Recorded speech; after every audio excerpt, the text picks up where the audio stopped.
Hey folks, good morning. Monday morning, April the 6th.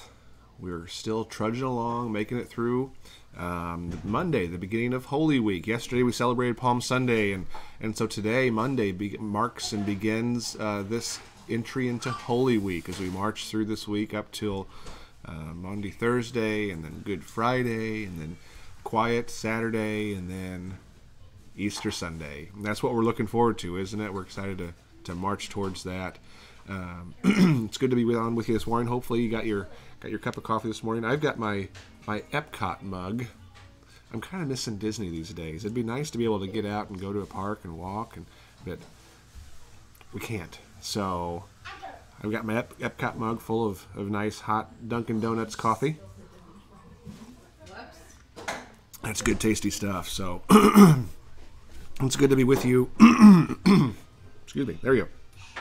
This morning, I thought we'd start with a joke today, and that's always a good way to start. And this is a joke about criticism, and if there's something that pastors know, it's criticism, and that's okay. I'm not blaming anybody. That's okay.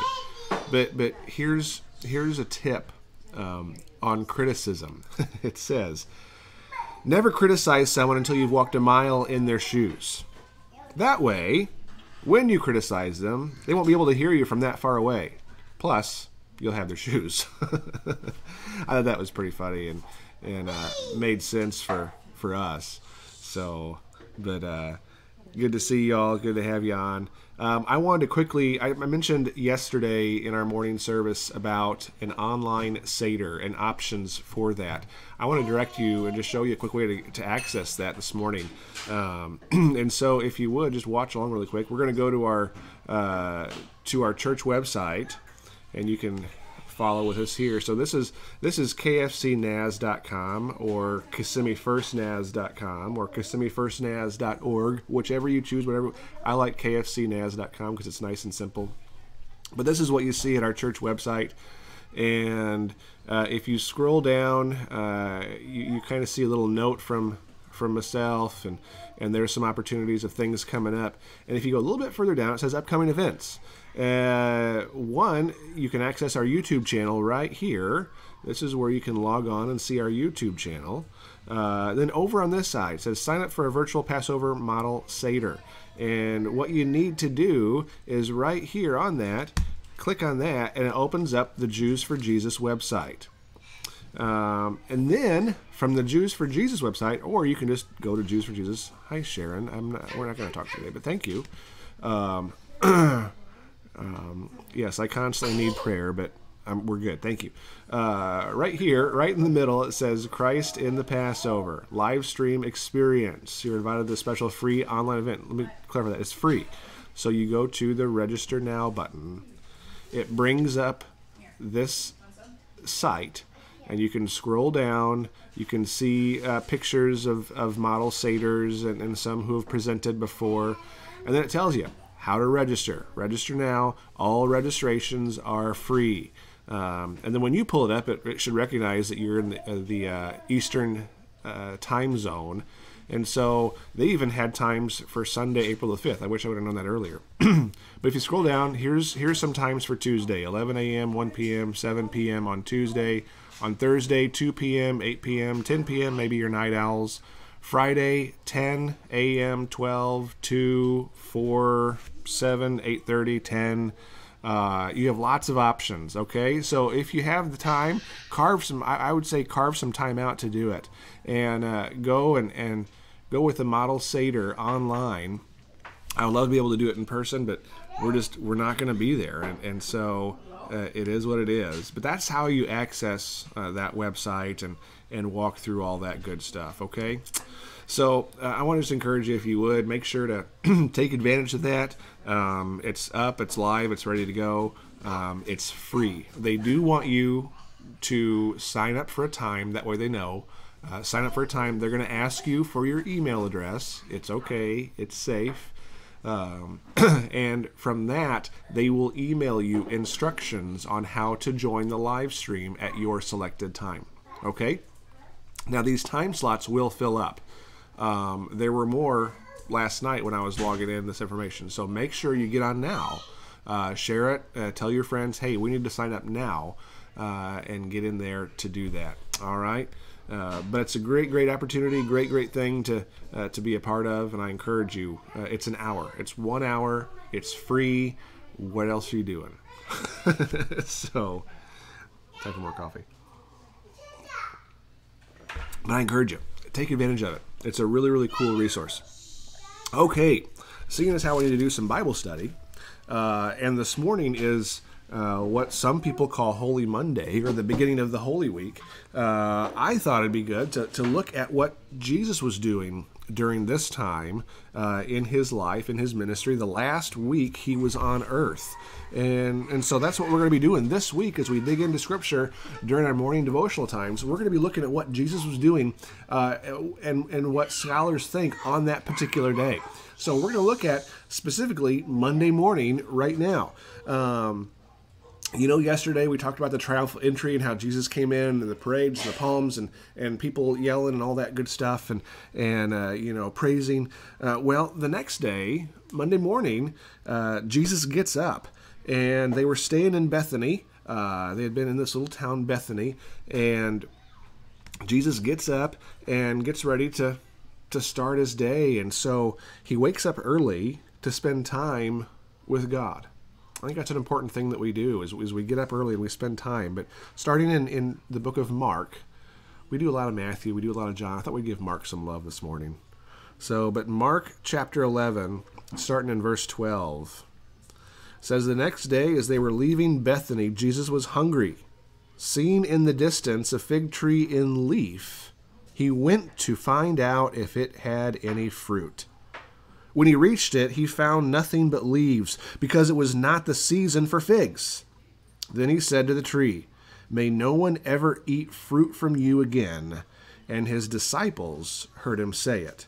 Now, if we were to continue on that passage, it goes into the where he goes into the temple and flips over tables and is like, G.I. Jesus. But we're not going to look at that part this morning. I want to talk about the figs, because often we overlook this section because we kind of sometimes don't fully understand it. And we think, why in the world would Jesus curse a tree? But let's just look at it for just a couple of seconds this morning. And I'm not going to take too much of your time, but I want you to hear kind of what Jesus is doing here. So the next day they get up, they're leaving Bethany. Jesus was hungry. I love that the writer, that the author, Mark, included this. Jesus was hungry.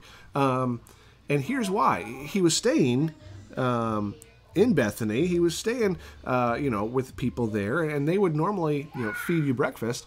But here's what was going on. Jesus had gotten up early to go spend time with God. That was his routine. That was his pattern. He would get up early and go spend time with God, alone, quiet, prayer.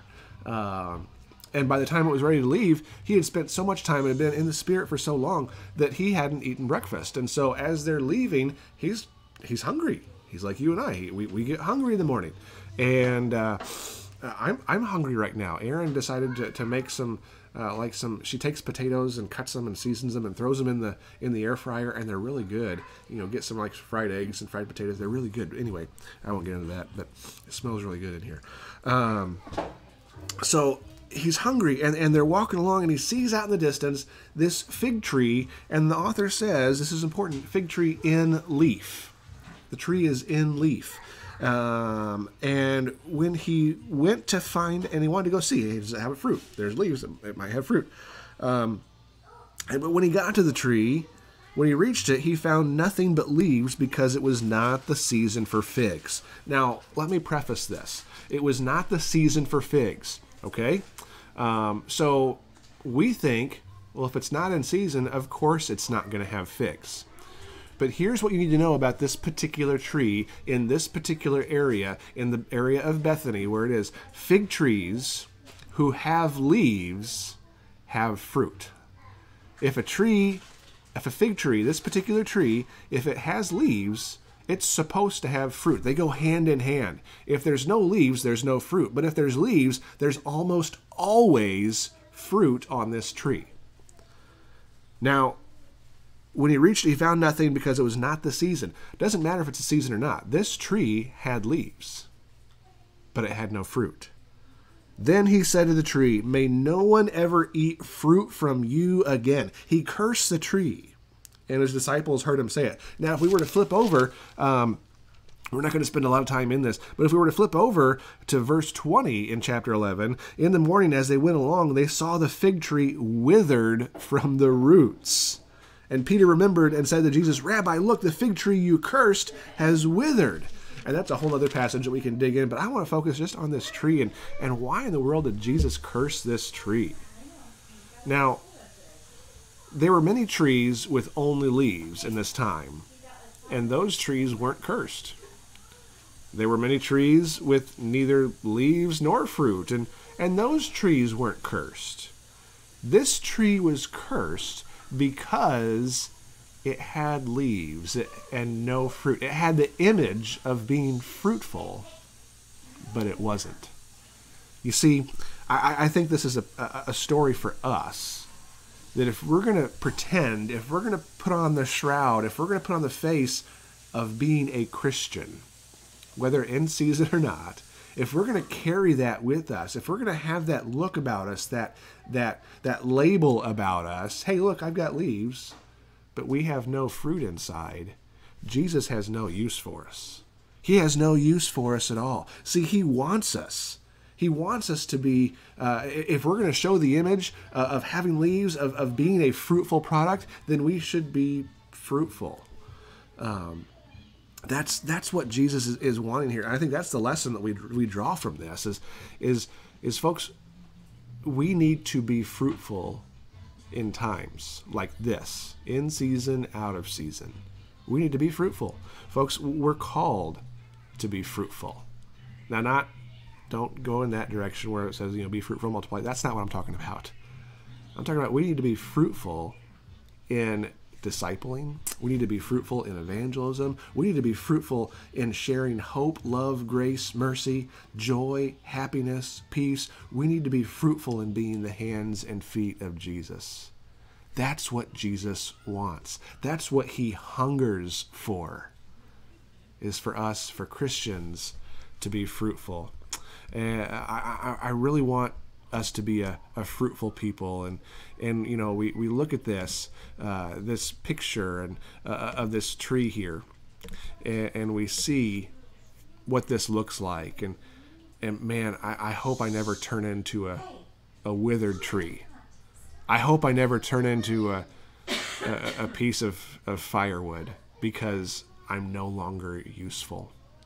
I pray that my heart, that my soul, that I would be so focused on Jesus that I would have leaves and bear fruit at all times. And so how does that happen? How do we get to a place where we are fruitful at all times? Well, I think we talked about it yesterday. We have a committed, passionate relationship with Jesus. We stay in touch. If we were to go on in Mark 11, and we're in verse 20 and through 25, we would see and talk about prayer and what Jesus says to the disciples, and it's about having faith. We need to continue to have a strong, grounded, and rooted faith in him. And so I want to encourage you this morning, be a tree that bears fruit. Don't be false advertising. Too many times, Christians have false advertising. We have leaves, but we have no fruit. We pretend, but nothing good comes out of it. And so I want to encourage you this morning, be fruitful. Be fruitful. Be his hands and feet. The world needs Christians who are fruitful right now. They need you. And so, folks, I want to just encourage you. Just encourage you this morning. Be his hands and feet. All right, guys. Love y'all. I appreciate you. I hope you have a blessed morning. I hope you have a blessed day. I hope you have a productive and a fruitful day. And I pray that God would use you in miraculous ways that would even surprise you. That he would use your talents, your gifts, to make an impact, to make a difference on this world around us. Guys, I love you. Hope you have a great day. Be blessed, but also be a blessing to others. All right? Take care now. Bye-bye.